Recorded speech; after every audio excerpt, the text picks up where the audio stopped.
So this is part two of the exposition of the perfected utilitarian system.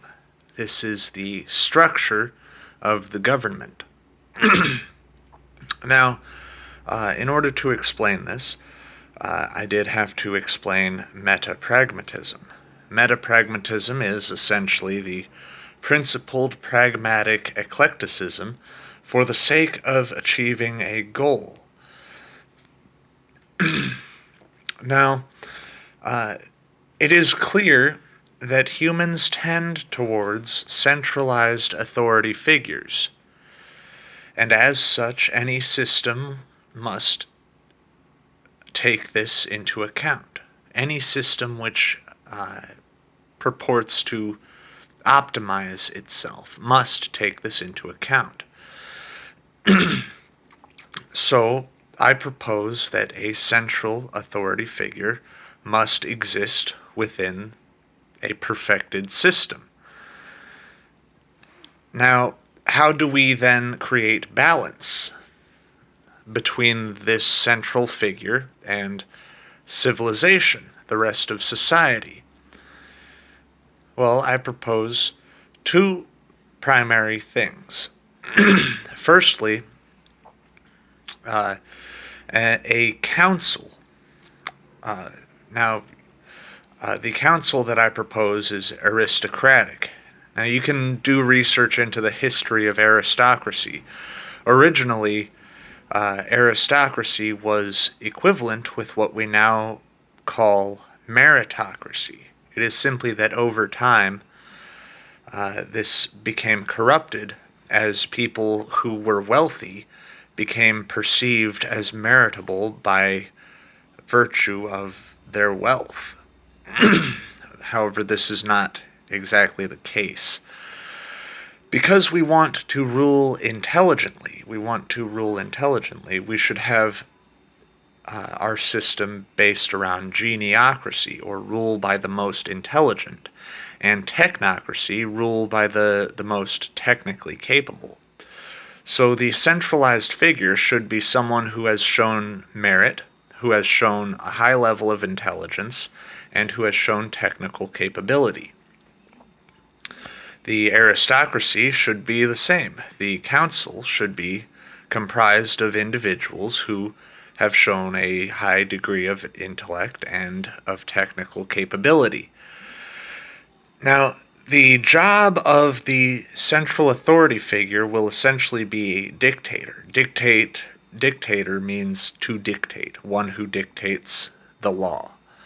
That does not mean that they have total power, and in fact we will explain further why this person, despite essentially being a totalitarian, will have almost no real power in just a few moments.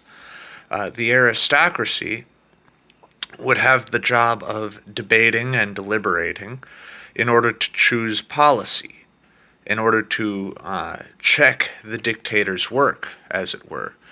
They also serve as the first line of defense in case the dictator goes sour and decides to begin doing things that he really should not be doing, such as violating the rights of the people, wasting their money, wasting their time, wasting their resources, and waging unnecessary war.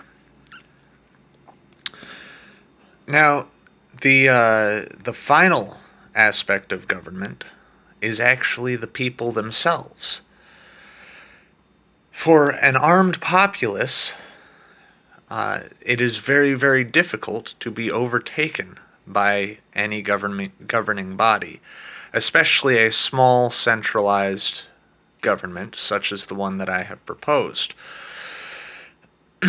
So every citizen should have a rifle. Now, it would essentially be the task of the government to assure citizens have rifles. Now, how we can do that is up for debate. But this creates balance in society, in the government and in society. Society has its rifles, and so they are not a force to be trifled with, not a force to be trampled on. The aristocracy essentially prevents a violent uprising by themselves taking power out of the dictator's hands if he goes sour. And the dictator simply serves as a figurehead to be followed. Now, ideally, this should be geniocratic and technocratic so that the system itself can be further optimized beyond what I have described here.